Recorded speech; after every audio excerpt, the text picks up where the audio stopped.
Dr. Angela Marshall, President and CEO of Comprehensive Women's Health. What led you to write the book?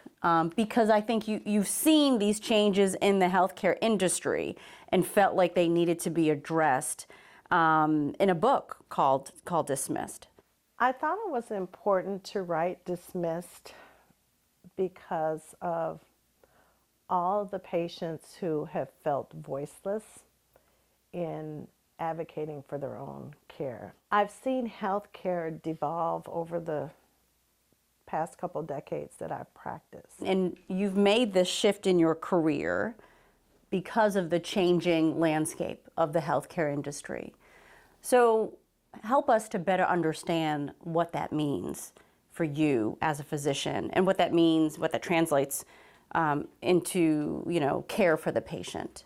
Healthcare has become less accessible for a lot of people, and it's also has become more expensive, but we haven't gotten any better, really. We haven't gotten better outcomes, even though we're spending more for healthcare.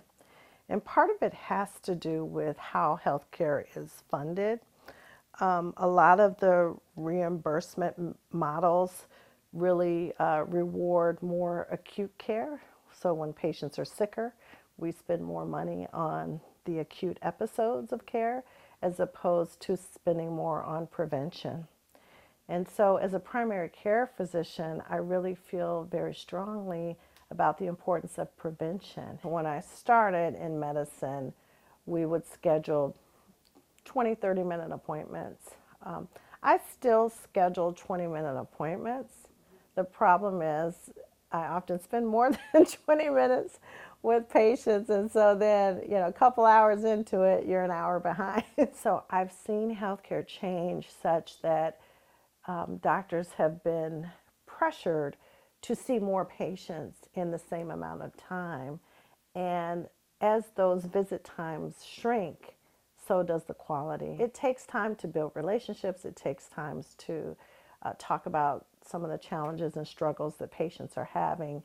And quite honestly, I'm convinced it's really impossible to give great quality care in a 10 or 15-minute visit. How have you reconciled the issue of have and have-nots, especially when you consider that some of your current patients won't be able to afford the membership fees of concierge? Concierge medicine is, let me just say, it's something that we've resisted doing for the past 10 years.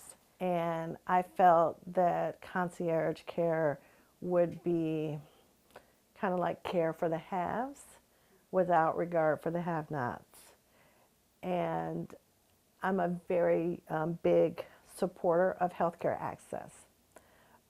And so I thought being available using insurance would promote access.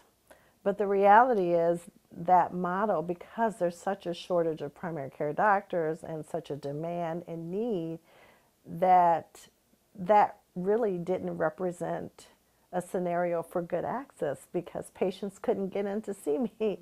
They'd have to wait because there were so many people that needed to be seen. Healthcare reimbursements have been a challenge. A lot of insurance companies deny payment often. For example, there was an insurer recently who denied reimbursement for shingles vaccine. Shingles vaccine is recommended by the Center for Disease Control.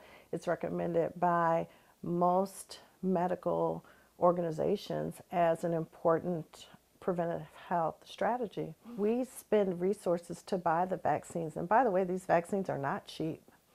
We spend hundreds of dollars on these vaccines. We give them to our patients, and then the insurance companies deny them as being experimental or some other bogus explanation. And so those are the things that we have to deal with. They oftentimes deny payment for other services, and then we have to go back and fight to get paid for these things. We spend about 8 to 10% of our revenues just on billing and collections from insurance companies, which is just, unacceptable. And that number has grown over the years. Correct. Yeah. Correct. And this is while insurance executives are making millions, millions. And so I think something has to be done. The reason for this shift is what? The reason is to give better care for our patients, but also to give better care to me. Because seeing 20 patients a day, and the stress of being late every day. I mean, if you think about how stressed we feel when we're running late for a meeting, right? That stress every day, all day, is just not good for my health either. We made a compromise. And so instead of taking my entire practice under the concierge model, I decided to do a hybrid model in that my other providers that are with me are still going to practice traditional medicine, and they're still going to care for the patients who decide not to do the concierge model. And so that, I feel, is a nice compromise, and it is a decision that I made to help me sleep at night. Because the thought of leaving my patients, I just couldn't do it. Difficult decision. Difficult.